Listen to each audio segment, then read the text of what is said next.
I'm Darren Karp, and this is Reality Check. Today I have so many great and incredible guests, but I have to start off with the first runner-up of The Masked Singer, the Turtle, Jesse McCartney himself. How are you, Jesse? I'm doing well, Darren. How are you?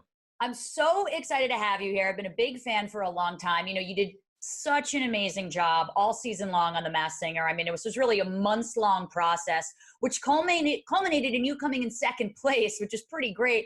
Are you proud of how far you got in the competition? Did you think you were going to last that long? Well, I certainly had hoped. It's a singing competition, and it's what I do professionally. So I was hoping that that I would go the distance, and we did. And I was super excited to make it to the finale.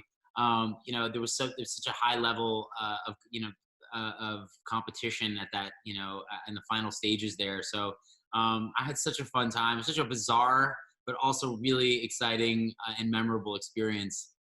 Did you get to pick the turtle costume? Because it fit right up your alley. It seemed very you. Yeah, I did. They send you several options in the beginning of the show, and honestly, I picked the turtle because it looked the most practical in terms of getting around on stage.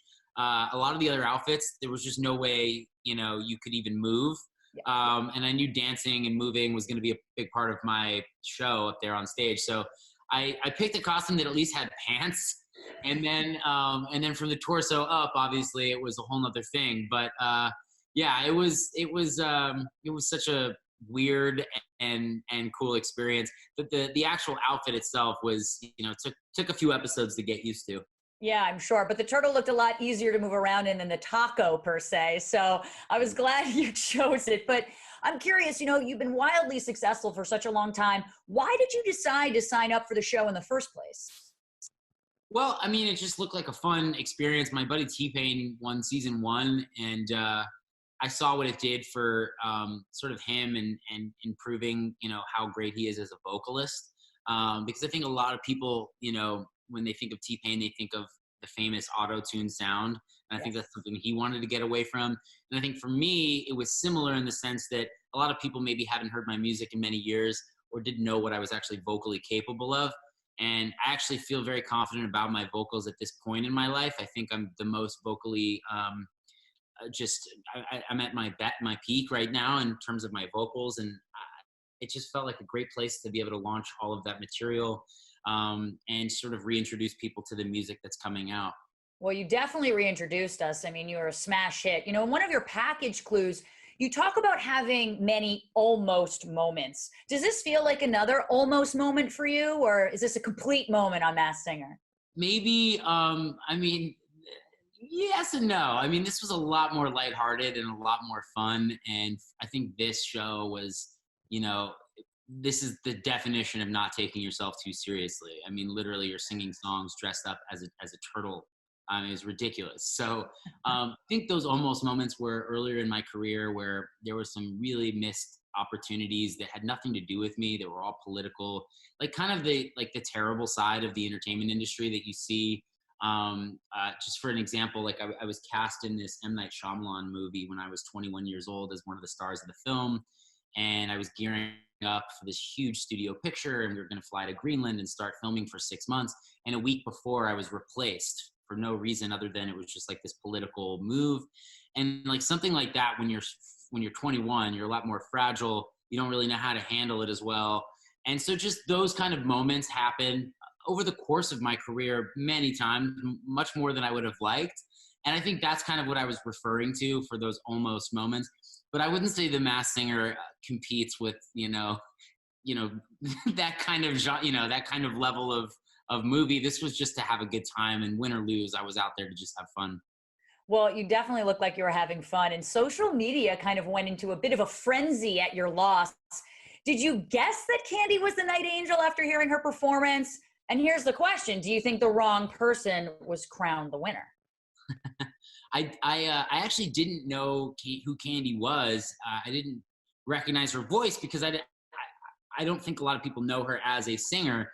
I'm certainly a huge fan of her songwriting. She wrote some of the songs that were actually some of my first music purchases when I was a kid. So she's an incredibly talented songwriter. As far as like the results of the show, look, if you're asking me if I was disappointed, of course, everyone wants to win. When you get to that stage of the competition, you want to win.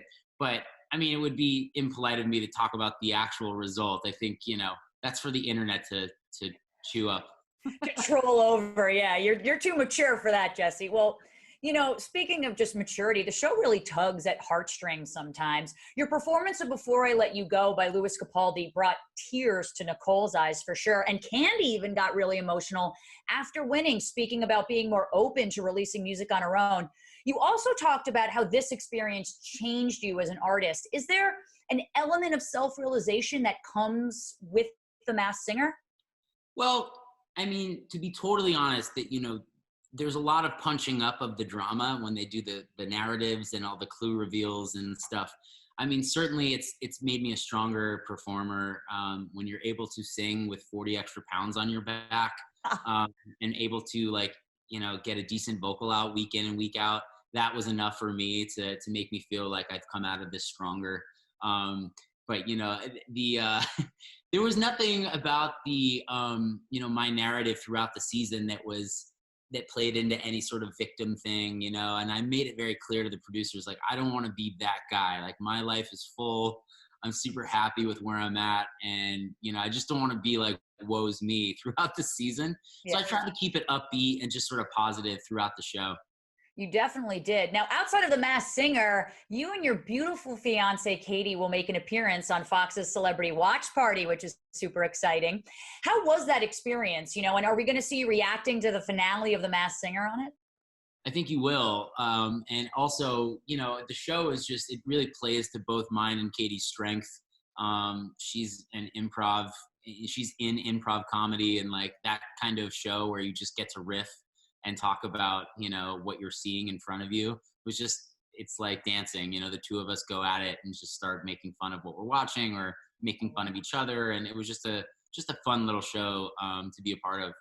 It's the feel good we all need right now. Right now, while we're social distancing, I think people are really in need of their loved ones to help keep them grounded, of course.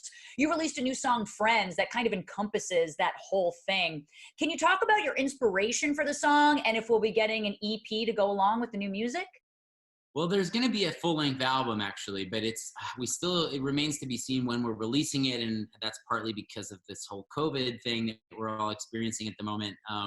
But in terms of releasing Friends, the song was actually written about a year ago in the process of making this album. And I had, obviously no idea that we'd be facing a pandemic at the, when its release was coming. But it seems like it kind of lined up perfectly. I feel like the song speaks to a lot of people. It's making people, I think, feel nostalgic for their everyday routine and seeing their friends every day. And it's something that I think we all took for granted. And I don't think as humans we're built to be this isolated from each other. I think we work better in groups and in cliques with each other. And for me, my friends are as close to my blood relatives, and I think I speak for a lot of people when I say that friends are so important. And in pop music, I don't feel like you hear a lot of songs that are romantic about your friendships. You always hear about, intimate relationships or breakups, but so it was just sort of a tribute to all of my friends out there. Well, I mean, it's really, really good. Jesse, thank you so much for joining me today. Thank you for making turtles cool again. I really appreciate it. I appreciate it. Guys, people, if you haven't had enough of the turtle, you can watch Jesse McCartney tonight on Celebrity Watch Party at 8 p.m. on Fox. You can also stream his new song, Friends, which is incredible, anywhere you stream your music.